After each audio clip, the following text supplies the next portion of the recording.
two genes that are located close to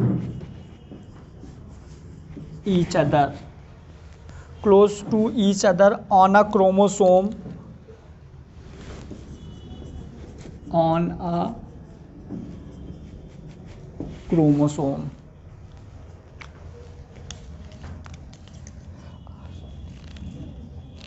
are often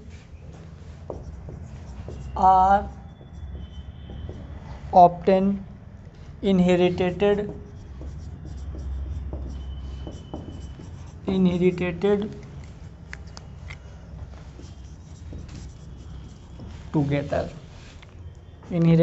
together। देखो इसको ऐसे समझेंगे अपन, जो अपना लिंकेज होता है ना, इसको हिंदी में बोलेंगे संलग्नता। समझना ध्यान से। जैसे मान लो कि अपना एक ये क्रोमोसोम है,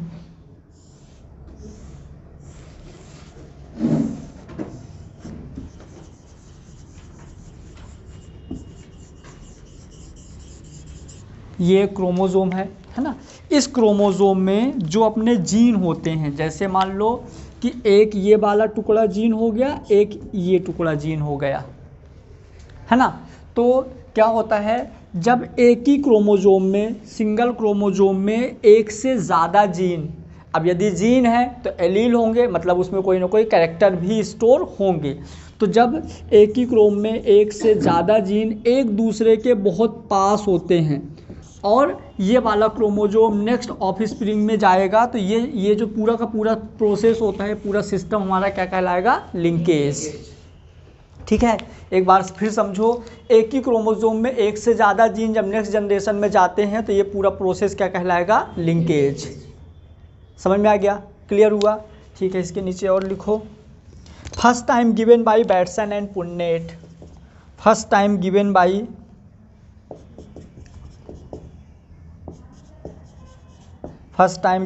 Bateson and पुन्नेट। First time given by Bateson and पुन्नेट। Bateson and पुन्नेट ने सबसे पहली बार दिया था। इन लेथाइरस ऑटोरेडस प्लांट में, इन लेथाइरस ऑटोरेटस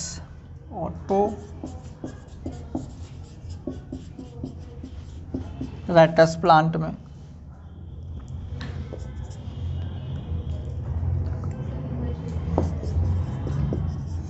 inform the coupling and repulsion theory। Inform the coupling and repulsion theory, ये दोनों इंपॉर्टेंट है, कपलिंग एंड रिपल्सन थ्योरी। इसका नाम किसने दिया था वैसे, लिंकेज? देखो ये थ्योरी दिया था बैटसन एंड पुन्नेट ने। बैटसन एंड पुन्नेट ने दिया था थ्योरी, नाम किसने दिया था, टी.एच. मॉर्गन ने नाम दिया था। थ्योरी इनने दिया था, लेकिन जो नाम बताया था ना तो टी.एच. मॉर्गन ने बताया था। तो लिख दो यहाँ पे, given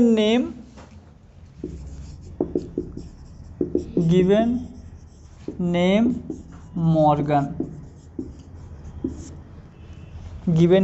Morgan and detail study in Drosophila. इसी का study and detail study in Drosophila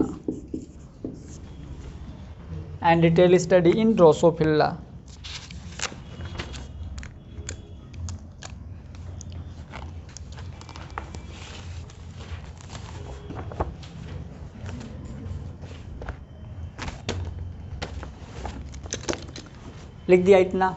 देखो अपने को मेनली जैसे लिंकेज आएगा ना, तो सबसे पहले लिंकेज की डेफिनीशन समझना कि एक ही क्रोमोसोम में दो जीन आपस मतलब एक ही क्रोमोसोम में दो जीन आपस में पास होते हैं और एक साथ नेक्स्ट जनरेशन में जाते हैं, जो कि लिंकेज कहलाता है। ठीक है, उसके बाद लिंकेज को जो फर्स्ट टाइम दिया था बैटसन एंड पुन्नेट ने, जो कि लेथाइरस ऑटोरेटस प्लांट में स्टडी किया था।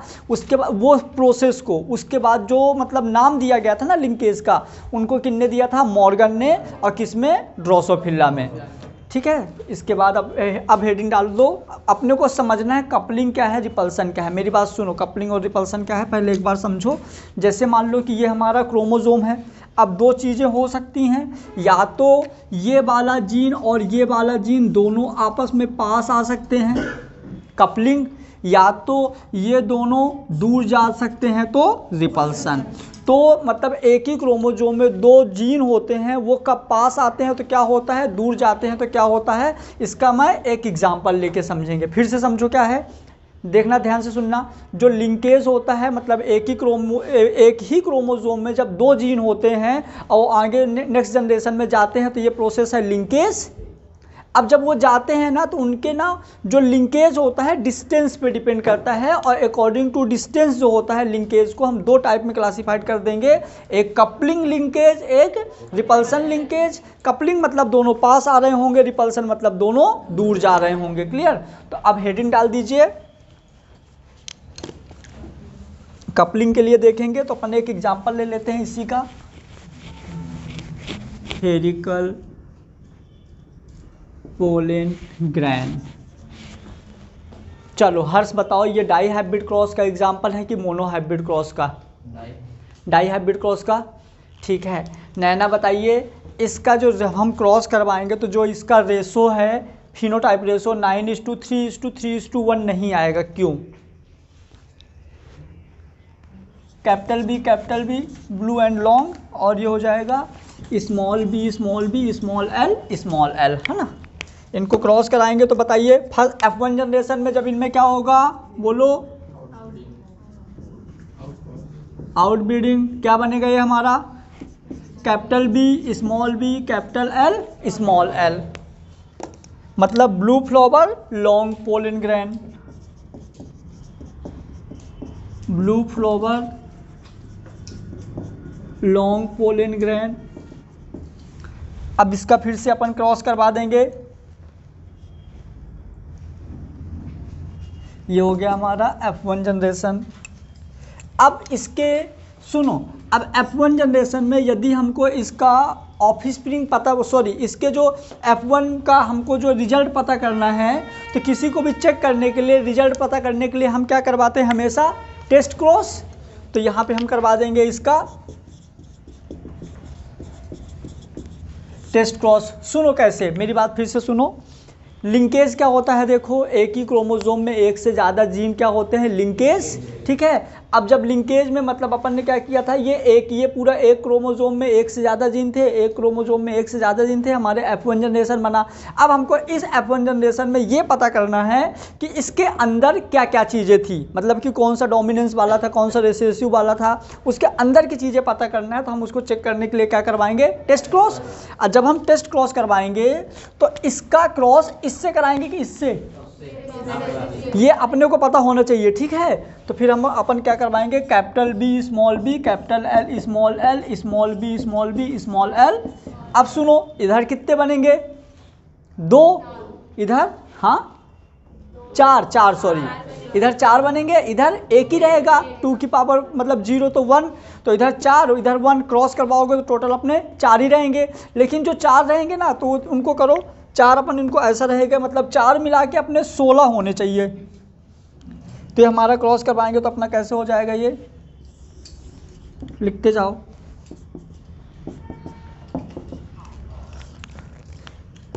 Blue and long, blue long, blue spherical,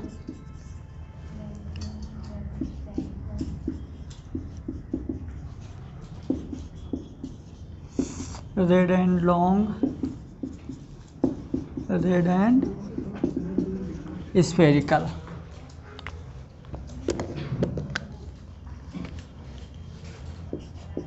seven by 16, 1/16, 1/16, 7/16।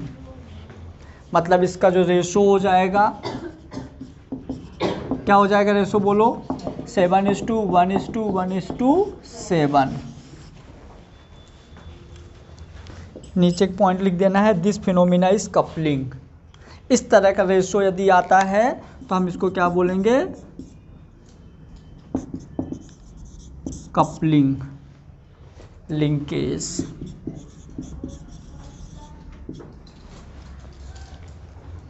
पंसल में ये दोनों एक दूसरे के दूर जाएंगे, है ना। Blue flower spherical pollen grain, spherical pollen grain. Red flower long pollen grain.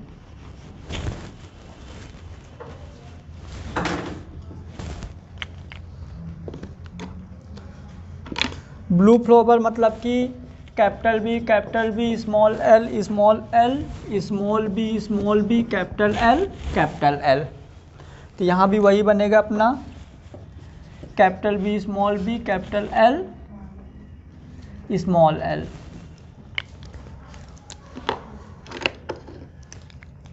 फिर से अपन इसका टेस्ट क्रॉस कराएंगे। जब भी इसका टेस्ट क्रॉस लेंगे तो हमको रिसेसिव ही लेना है, ऐसा अब इसको नहीं लेंगे क्योंकि यहाँ ये डोमिनेंस है, इसको भी नहीं लेंगे क्योंकि यहाँ ये डोमिनेंस है, तो अपन दोनों के रिसेसिव वाले ले लेंगे। क्लियर? तो ये हो जाएगा अपना कुछ ऐसा, देखो, capital B capital L small l small b small l small b small l. यहाँ भी 4 ही बनेंगे। ब्लू लॉन्ग,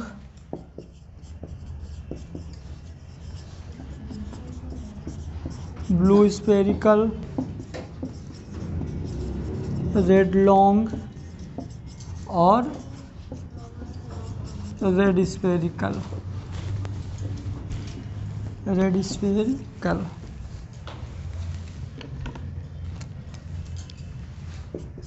ये 116, 716 और 116। इसका जो रेशो हो जाएगा 1:7:7:1।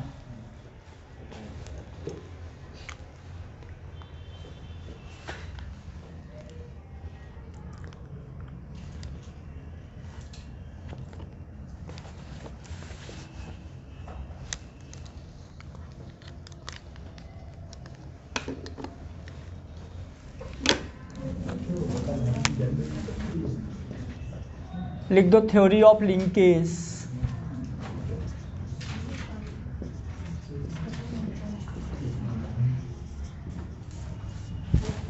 लिखिए इसके अंदर।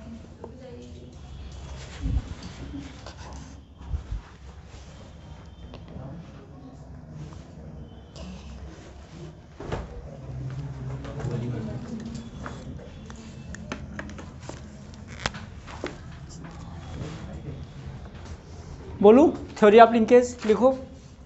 Linkage gene present same character in linkage gene present same character linkage gene present same character linkage gene present same character same chromosome in linear sequence same character same chromosome in linear sequence same chromosome in linear sequence। Second point लिखिए इसमें, between crossing over between crossing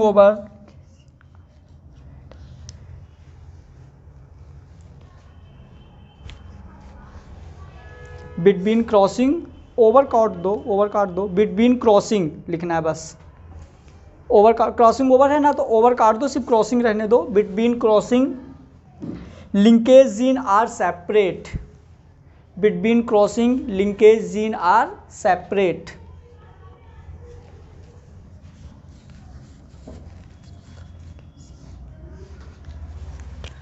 फिर next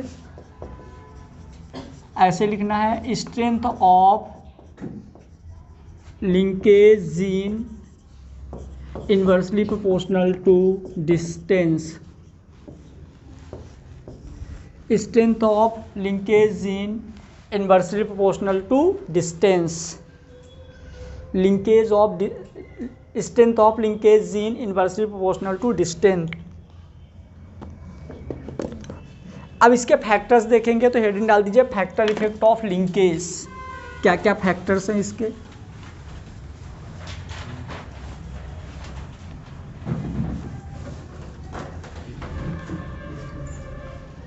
factor effect of linkage.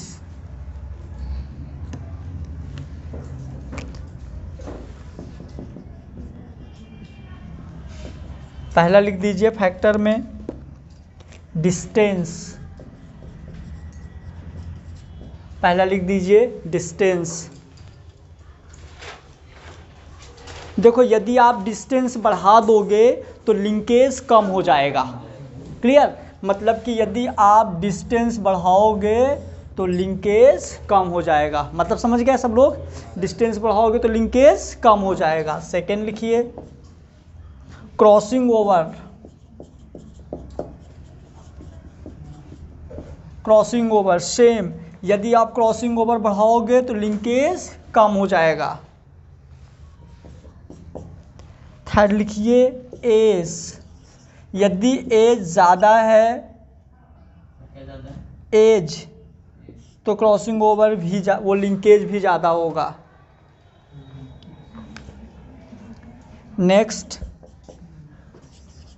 Sex में यदि बात करें तो mail में linkage की प्रोबेबिलिटी ज़्यादा होती है कंपेयर टू फीमेल। नेक्स्ट यदि हम बात करें टेम्परेचर की, टेम्परेचर में क्या होता है, यदि आप टेम्परेचर बढ़ाते हो तो लिंकेज कम होता जाता है।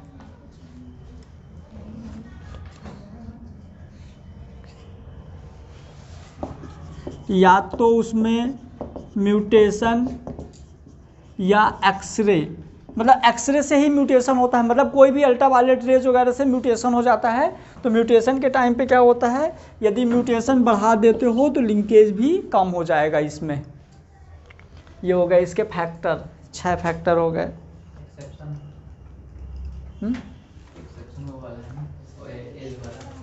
एज वाला एक्सेप्शन है, वैसे कम होना चाहिए।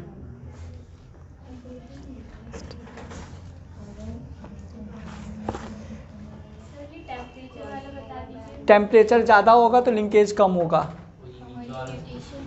म्यूटेशन मतलब पढ़े तो थे म्यूटेशन, मतलब अचानक सडनली कोई चेंजिंग आ जाना, ठीक है। क्रॉसिंग ओवर बढ़ेगा तो लिंकेज कम हो जाएगा। नहीं समझी?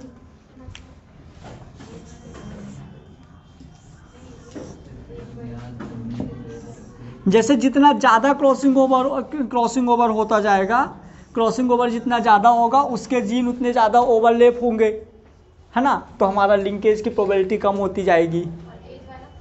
एज में भी सेम है, एज बढ़ाते जाओगे तो लिंकेज बढ़ता जाएगा, जबकि ऐसा नहीं होना चाहिए। रियल में ऐसा होना चाहिए एज बढ़ने से लिंकेज कम होना चाहिए, लेकिन ये एक्सेप्शन केस है, ये सही है, इसको याद रखना, यही एग्जाम में आता है। नेक्स्ट लिख दीजिए फटाफट टाइप ऑफ लिंकेज। ये हो गए सारे। टाइप लिखो, टाइप।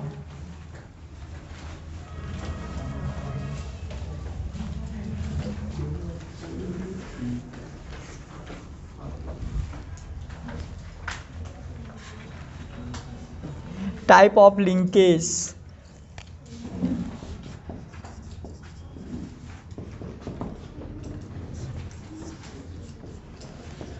इसके 2 टाइप थे, पहला कंप्लीट लिंकेज, दूसरा इनकम्प्लीट लिंकेज।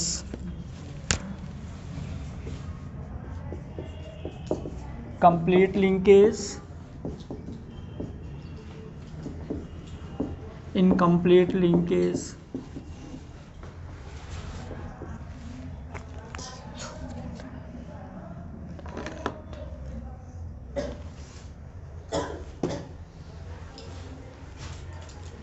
लिख दिया। ये समझो, देखो जैसे लिंकेज में जो ऑफिस स्प्रिंग आता है, लिंकेज में जो ऑफिस स्प्रिंग आता है, इसमें नए कैरेक्टर कभी नहीं आएंगे, सेम टू सेम अपने पेरेंट्स जैसा दिखेगा, मतलब कि does not show new character, only maternal character, जो इसके मतलब पेरेंट्स का कैरेक्टर रहता है वही कैरेक्टर शो होता है। लेकिन यहाँ पे 50-50 चांस रहता है इनकम्प्लीट वाले में, मतलब पेरेंटल कैरेक्टर भी शो हो सकते हैं और न्यू कैरेक्टर भी आते हैं, 50-50% चांस रहता है। तो लिखो पहला पॉइंट यहाँ पे, gene show all time maternal character, gene show all time maternal character, not show new character, not show new character, यहाँ पे न्यू कैरेक्टर शो नहीं होते हैं। यहाँ पे लिखो gene show new character with 50% maternal character.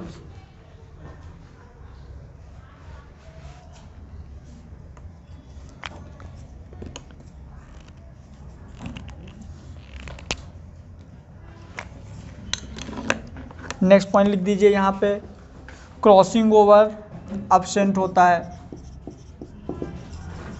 मेरी बात सुनो, देखो यहाँ क्रॉसिंग ओवर अब्सेंट है, मतलब क्रोमोसोम एक दूसरे को क्रॉस ही नहीं करेंगे, जब क्रॉस नहीं करेंगे तो न्यू कैरेक्टर आएंगे ही नहीं। यहाँ पे क्रॉसिंग ओवर प्रेजेंट होता है।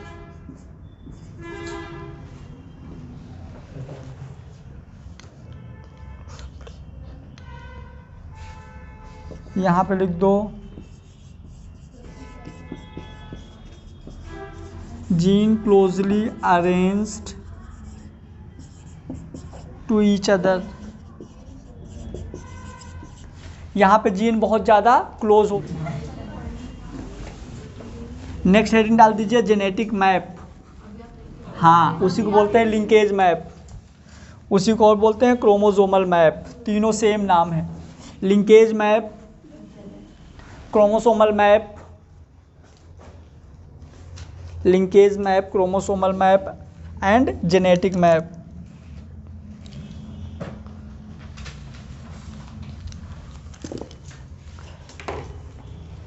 लिख दिया। देखो क्या होता है जेनेटिक मैप, क्रोमोसोम। अच्छा वो देखे हो, बार कोड देखे हो, कपड़े वगैरह जब लेने जाते हैं तो वो स्कैन करके और बिलिंग करते हैं, उसमें जो रहते हैं ना, हर एक बार कोड अलग अलग होता है। ऐसे अपने, यदि अपन पूरे इंडिया की बात करें, टीएस मॉर्गन नहीं, पूरे विश्व की यदि हम बात करें तो कितने टाइप्स के जीन है पता है किसी को? 30। क्या 30? तुमने पढ़ा ना मेरी कॉपी? हाँ, कितने टाइप्स के जीन है सुनो, मतलब हाँ बोलो बेटा।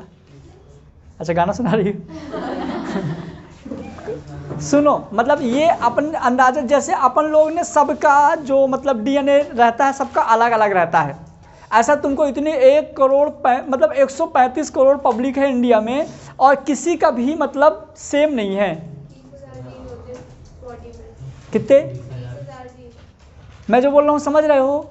दुनिया में मतलब जितने लोग हैं किसी का भी डीएनए सेम नहीं है। अब सोचो कितने टाइप्स के डीएनए होते होंगे।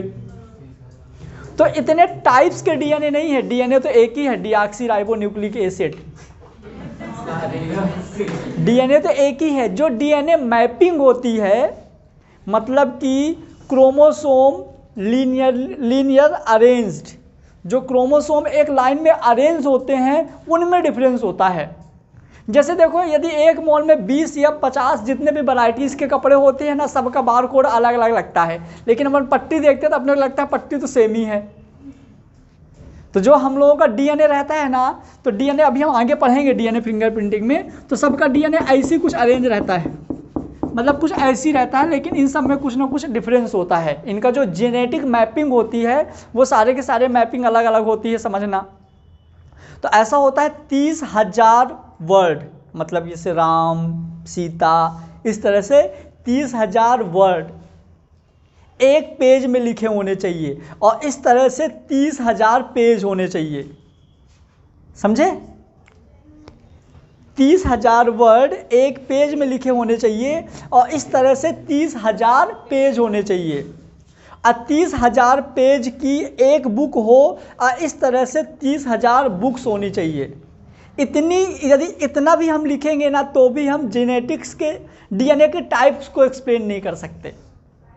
अब अंदाज़ा लगा लो कितने टाइप्स का होगा।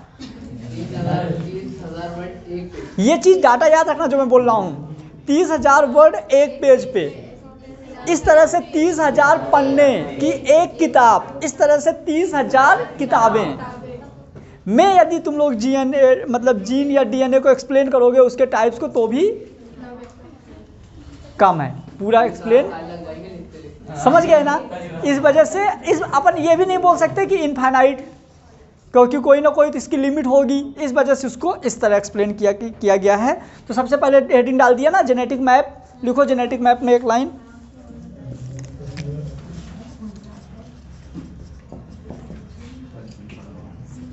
जेनेटिक मैप में लिखिए chromosome linear arrange with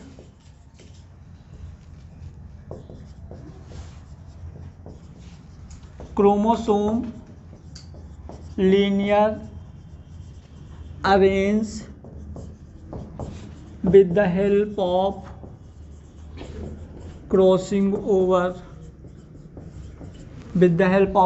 over is called good morning genetic map। Chromosome linear arrange with the help of crossing over is called genetic map. मतलब कि जो क्रोमोसोम्स होते हैं तो क्रॉसिंग ओवर की हेल्प से एक लाइन में अरेंज किए जाते हैं, जिसको हम क्या बोलते हैं, जेनेटिक मैप। अब सुनना, जैसे मान लीजिए second point,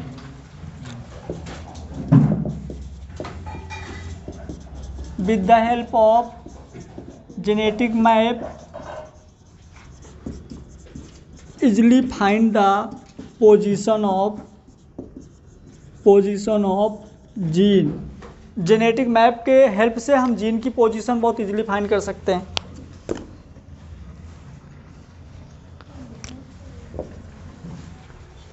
with the help of genetic map easily find the position of gene. जैसे मैंने यहाँ पे बहुत सारे बारकोड बनाया था, अब आपको पता करना है कि कौन सा जीन है, तो आप जेनेटिक मैप बना के उस जीन को बहुत जल्दी से आइडेंटिफाई कर सकते हैं जो अपने को चाहिए। थर्ड पॉइंट लिखिए, at the time of genetic engineering, at the time of genetic engineering help the study of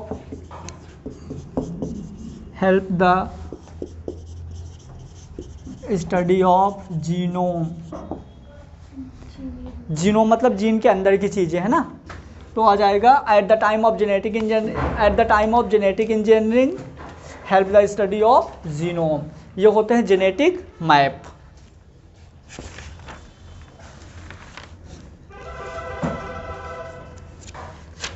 देखो अपन ने यहाँ पे क्या क्या सीख लिया, लिंकेज में क्या सीख लिया, पहले डेफिनेशन सीख लिया लिंकेज के, फिर उसके दोनों एग्जांपल कपलिंग और रिपल्सन, फिर इसके टाइप्स, फिर ये। यदि 4 मार्क्स का आता है लिंकेज में तो इतना पूरा लिखना है, या तो अलग अलग पूछ लेगा कि जेनेटिक मैप 2-2 मार्क्स, 1-1 मार्क्स का। यदि सिर्फ बोलता है शॉर्ट नोट्स ऑन लिंकेज तो पहले आपको डेफिनेशन देना है क्या कि जब 2 जीन मतलब एक ही क्रोमोसोम में 2 जीन होते हैं और नेक्स्ट जनरेशन में ट्रांसफ़र होते हैं, वो हमारा लिंकेज कहलाता है। 2 एग्जाम्पल था कपलिंग और रिपल्सन। हमने एग्जाम्पल क्या लिया था, blue flower long pollen grain, red flower spherical pollen grain. जब मैंने कपलिंग करवाया था तो हमारा आया था क्या 7117 है ना। फिर इसी में अपन ने टेस्ट क्रॉस करवाए थे, ये भी याद रखिएगा, रेसेसिव पेरेंट्स। रिपल्सन वाले में भी रेसेसिव पेरेंट्स लिए थे तो अपना ये वाला आया था रेशो। फिर इनके टाइप्स में कंप्लीट लिंकेज और इनकम्प्लीट। कंप्लीट वाले में कंप्लीट पेरेंटल मतलब पेरेंट्स के कैरेक्टर्स आते हैं, क्रॉसिंग ओवर नहीं होता है और इनके जीन पास होते हैं। यहाँ पे 50-50% चांस होता है, पेरेंट्स के 50% उसके ऑफस्प्रिंग के आते हैं, क्योंकि उनके जीन दूर दूर होते हैं, क्रॉसिंग ओवर हो जाता है। क्लियर, ये हो गया। इसके बाद फिर मैंने क्या दिया, जेनेटिक मैप। जेनेटिक मैप क्या होता है कि मतलब जीन को एक लीनियरली अरेंज करना जेनेटिक मैप कहलाएगा, जिससे हम क्या क्या कर सकते हैं, easily help the position of gene और उसके जीनोम की स्टडी कर सकते हैं। तो यदि आता है लिंकेज तो अपने को इतना लिंकेज लिखना है। अब हेडिंग डाल दीजिए सेक्स लिंकेज, मॉर्गन ने दिया। ये अपना यहां से खत्म। अब अपन पढ़ेंगे सेक्स लिंकेज।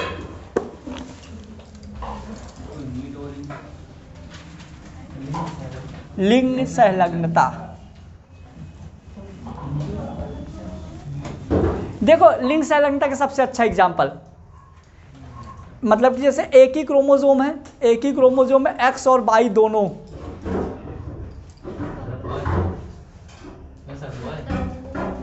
तो लड़का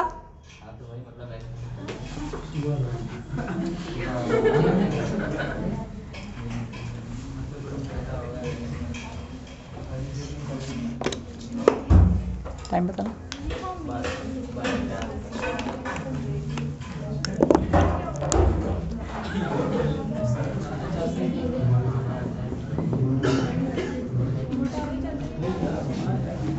सेक्स लिंकेज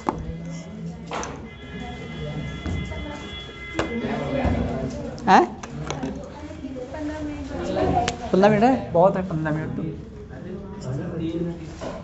चलो सेक्स लिंकेज क्या होता है, इसको दिया था मॉर्गन ने। लिखो फटाफट, बातें नहीं, गिवन बाई मॉर्गन। मॉर्गन ने दिया था इसको, लिखिए यहां पे, gene present in sex chromosome,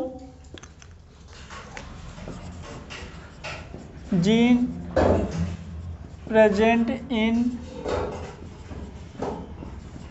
sex chromosome is called sex linkage. Gene present in sex chromosome is called sex linkage. And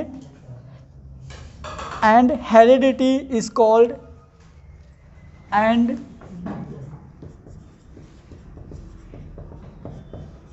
heredity of chromosome is called linkage. मतलब कि gene present in sex chromosome, sex chromosome में जो gene present होते हैं वो हमारा sex linkage होगा, और इनका एक जनरेशन से दूसरे जनरेशन में जो जाना होता है वो सिर्फ हमारा होगा लिंकेज। तो लिंकेज की डेफिनेशन तो मैंने यही बताया था कि जब एक क्रोमोसोम में एक से ज़्यादा जीन होते हैं और एक पेरेंट्स से दूसरे पेरेंट्स में जाता है तो लिंकेज कहलाएगा। नेक्स्ट पॉइंट लिखिए। नेक्स्ट पॉइंट क्या, हेडिंग ही डाल दीजिए, पॉइंट ए, हेडिंग डाल दीजिए by linkage gene, by linkage gene.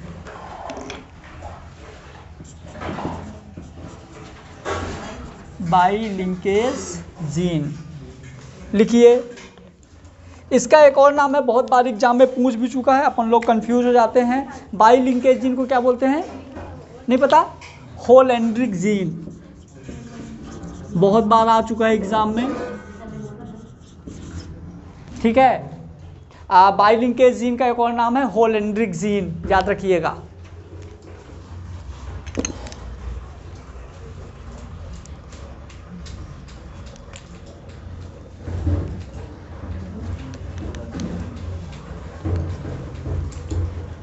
अब पहले थोड़ा सा बाई लिंकेज की जीन के बारे में समझ लो।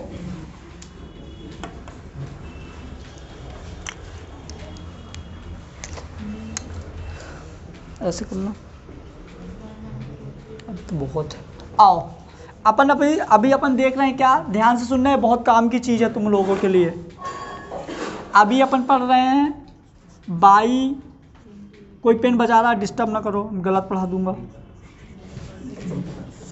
बाई लिंकेज, क्या हुआ, कौन बजा रहा है? आओ इधर देखो, वो पहले पेन बजा के डिस्टर्ब कर रहा था, लड़के करने लगा, मतलब करना तो है ही, क्यों। आओ बाई लिंकेज पहले अच्छे से समझना। बाई लिंकेज क्या होता है पहले समझो। बाई लिंकेज मतलब कि कोई एक ऐसा क्रोमोसोम होगा जिसमें बाई वाला जीन होगा, एक जनरेशन से दूसरे जनरेशन में जा रहा होगा। पहले सिर्फ इसका मतलब समझो। आगे अभी बहुत इंटरेस्टेड चीज़ें आने वाली हैं, हीमोफीलिया, कलर ब्लाइंडनेस, ये सारी चीज़ें, मतलब बहुत प्यारी चीज़। अब रियल में जेनेटिक्स शुरू हो रही है। अभी तक तो तुम लोग कुछ ना कुछ चीज़ें सुने हुए थे, कहीं ना कहीं देखे हुए थे, लेकिन अब चीज़ें एकदम बहुत अच्छी चीज़ें और टफ चीज़ें शुरू हो रही है।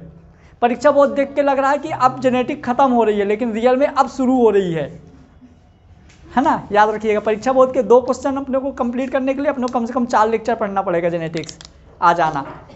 तो सबसे पहले अपन देखेंगे बाई लिंकेज। इसलिए पढ़ा रहा हूँ कि यदि तुम लोगों को बोल दिया ना ये 2 क्वेश्चन याद कर लेना, आज याद करोगे 2 घंटे बाद फिर भूल जाओगे। इससे अच्छा समझना, दिमाग में इमेज बनाना ज़्यादा जरूरी है। क्लियर। तो बाई लिंकेज का मतलब ये होता है कि पेरेंट्स मतलब मेल और फीमेल, मतलब यहाँ पे हम बात करेंगे ह्यूमंस का, ठीक है, जो अपने पेरेंट्स हैं। मतलब कि समझो यदि हम बात करें मेल में तो स्पर्म, फीमेल में एग। तो हम अभी फीमेल वाले को छोड़ो, अभी मेल वाले की बात कर रहे हैं। जो मेल वाला एक्स और बाई 2 थे, तो उनमें से एक्स को भी छोड़ दो, मेल वाला सिर्फ बाई, मेल वाला सिर्फ बाई। लेकिन देखो वो पूरा क्रोमोसोम तो एक ही है, लेकिन पूरे एक ही क्रोमोसोम में एक्स और बाई दोनों थे। तो हम एक्स और बाई में सिर्फ जो बाई वाला होता है वो कहाँ जाएगा, आगे जैसे जाइगोट में जाएगा। समझो सीधी सी बात, कहाँ जाएगा, और जैसे जाइगोट में जाएगा तो उधर से फीमेल वाले से एक एक्स आ जाएगा और एक्स और बाई की पेयरिंग हो जाएगी। अब वो हमारा एक क्रोमोसोम कंप्लीट हो जाएगा, 1 पेयर क्रोमोसोम हो जाएगा, जो कि ये डिसाइड करेगा कि मेल है कि फीमेल है। फिर से समझना, मेल वाले में एक्स और बाई था, फीमेल वाले में एक्स और एक्स थे, तो फीमेल वाला होमोजाइगस किस कोई एक एक्स आएगा, मेल वाले में कोई एक एक्स कोई एक बाई।